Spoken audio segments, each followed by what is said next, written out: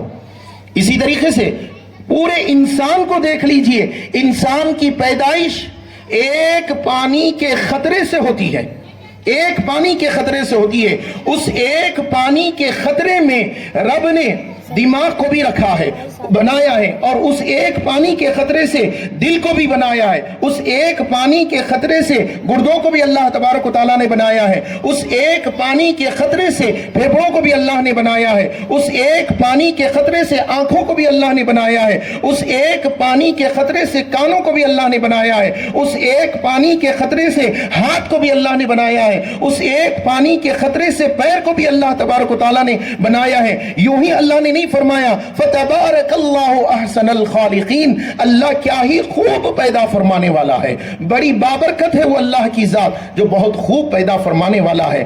ہم جب بچہ پیدا ہو جاتا ہے خوش تو ہو جاتے ہیں، مٹھائی بھی تقسیم کر رہے ہوتے ہیں، کبھی قدرت کی اس کاریگری پر بھی غور کیے اس میں ہمارا کیا کام ہے؟ اللہ تبارک و تعالیٰ نے کس طریقے سے ایک بچے کو ہمارے ہاں اللہ بتا سکتے ہوں۔ میں بالکل عام لوگوں کی بات کر رہا ہوں کہ یہ قرآن میں کتنے ہمارے لیے کتنے حقوق ہیں قرآن کے سلسلے میں، تو ہمارے علماء بیان فرمائیں کہ قرآن کے سلسلے میں 5 حقوق ہیں۔ قرآن کے سلسلے میں 5 حقوق کس طریقے سے؟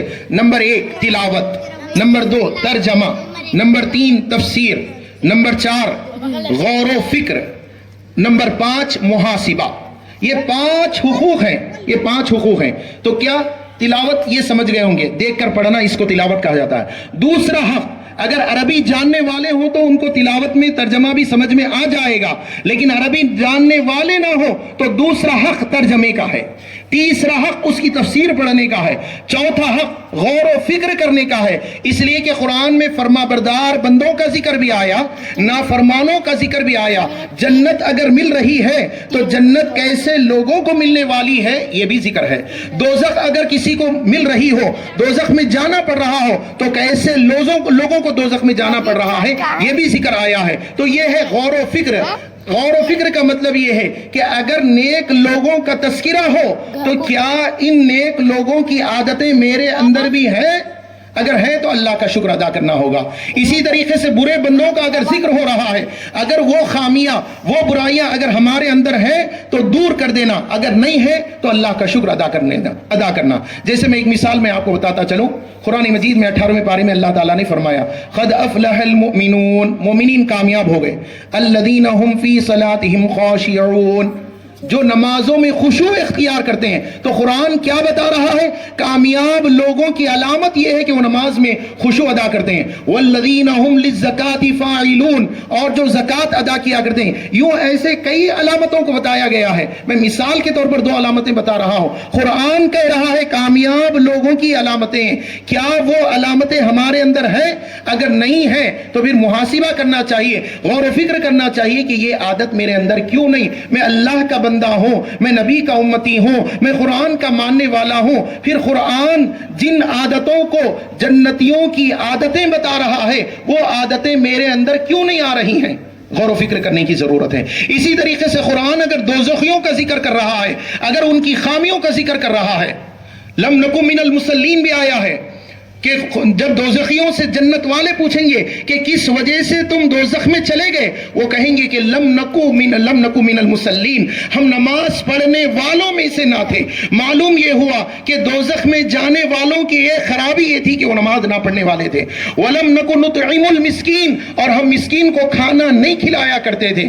مسکین کو کھانا نہ کھلانا، غریبوں کا خیال نہ کرنا، یہ بھی دوزخیوں کی علامت بتائی گئی ہے۔ تو اس طریقے سے غور و فکر کرنی چاہیے۔ تو یہ ہے قرآن کے حقوق، قرآن کا ادب کے اس طور پر غور کیا جائے۔ اور پھر اسی طریقے سے خدا کا نظارہ کروں میں،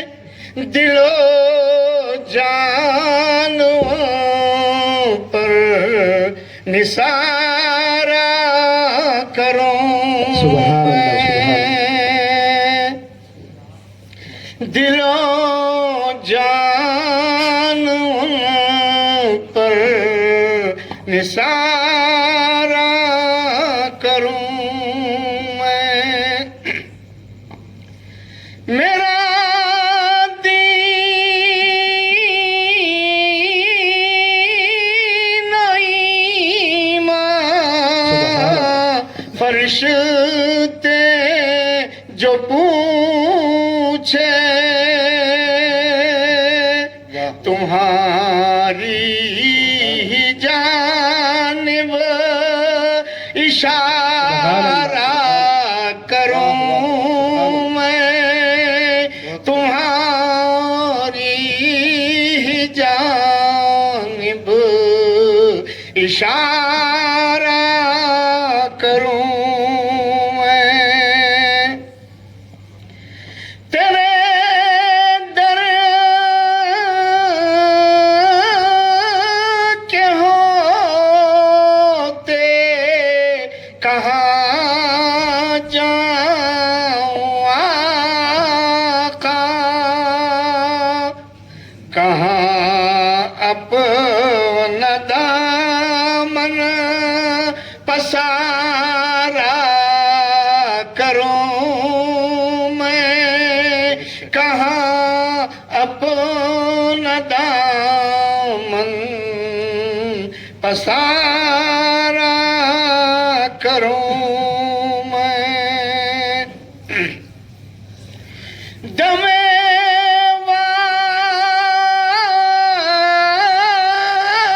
واپسی تک تیرے گیت گاؤں، دم واپسی تک تیرے گیت گاؤں، محمد محمد پکارا کروں میں، محمد محمد پکارا کروں میں، حبیب خدا کا نظارہ کروں میں، دل و جان پر نثارہ کروں میں، خدا خیر سے لائے وہ دن بھی نوری، خدا خیر سے لائے وہ دن بھی نوری، مدینے کی گلیوں میں گزارا کروں میں، مدینے کی گلیوں میں گزارا کروں میں، حبیب خدا کا نظارہ کروں میں، دل و جان پر نثارہ کروں میں۔ سبحان اللہ سبحان اللہ، ماشاءاللہ ماشاءاللہ، بہت خوب۔ الحمد للہ رب العالمین والعاقبۃ للمتقین، والصلاة والسلام علی رسولہ سیدنا و مولانا محمدا عبدہ ورسولہ، اما بعد، فاعوذ باللہ من الشیطان الرجیم، بسم اللہ الرحمن الرحیم، ان اللہ بالناس لرؤوف رحیم، وجاء بمکان آخر وإني لا أضيع عمل عامل منكم من ذكر أو أنثى صدق الله العظيم وصدق رسوله النبي الأمين الكريم ونحن على ذلك لمن الشاهدين والشاكرين والحمد لله رب العالمين. شہنشین پر جلوہ بار معزز علماء دین و منتظمین محفل، بزرگان محترم، نوجوانان ملت کے نونہالوں، خطبہ مسنونہ کے بعد قرآن مجید کے جن کلمات کی تلاوت کا شرف حاصل کیا، اس پر تھوڑا سا تبصرہ کر کے اپنی گفتگو ختم کروں گا.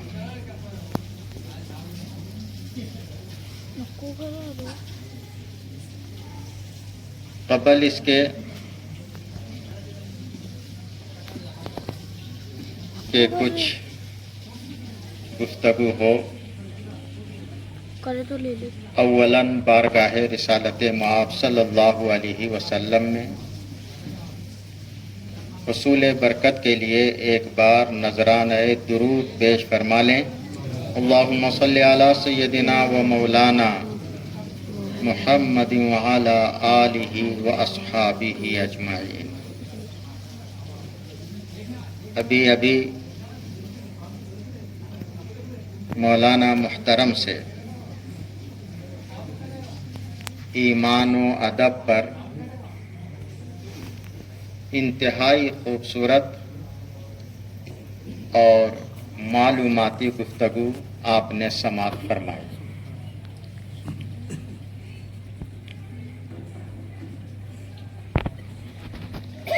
اللہ کی توفیق اور مدد سے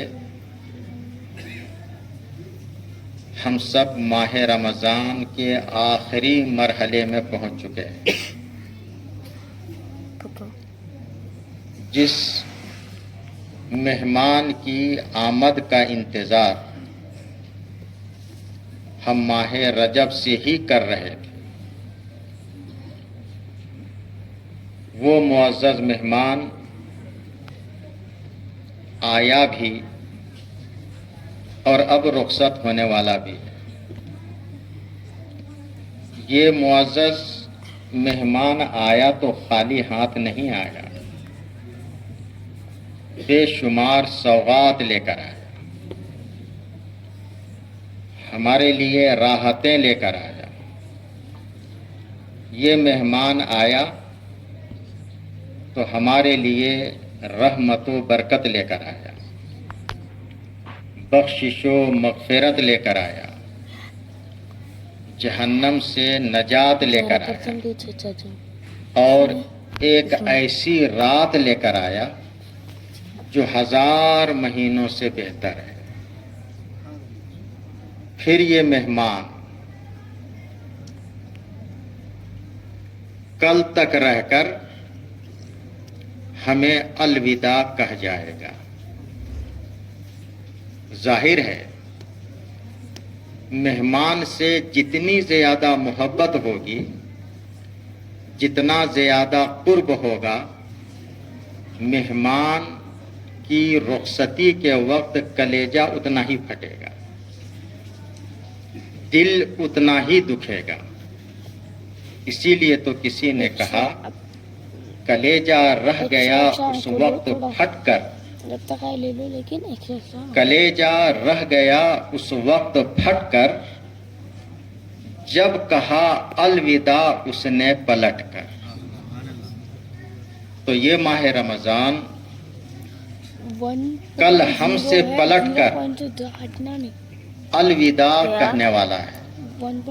ظاہر ہے اس مہمان کی رخصت پر دل اسی کا دکھے گا، کلیجہ اسی کا پھٹے گا جو اس مہمان کی قدر کی ہو،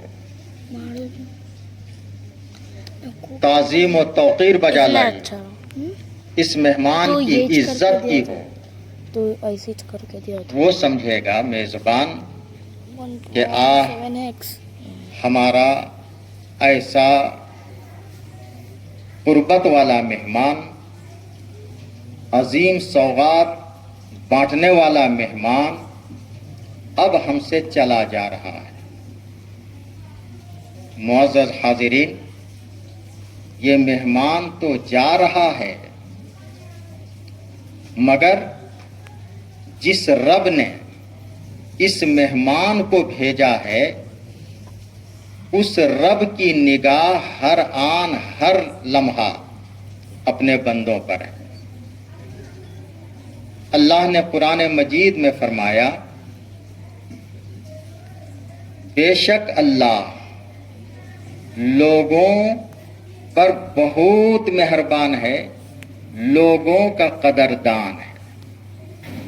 آج ہم دنیا میں دیکھتے ہیں کہ کام کے لحاظ سے آدمی کی قدر کی جاتی ہے، محنت کے لحاظ سے اس کی عزت کی جاتی ہے، لیکن یاد رہے اللہ رب العزت ہر شے کا خالق و مالک ہے، اللہ سے بڑھ کر محمد صلی علی حبیبنا صلی علی محمد، آپ کا روپ دیکھ کر چاند کو چاندنی ملی، پھولوں کو زلف پاک کے صدقے میں تازگی ملی، آپ نے مسکرا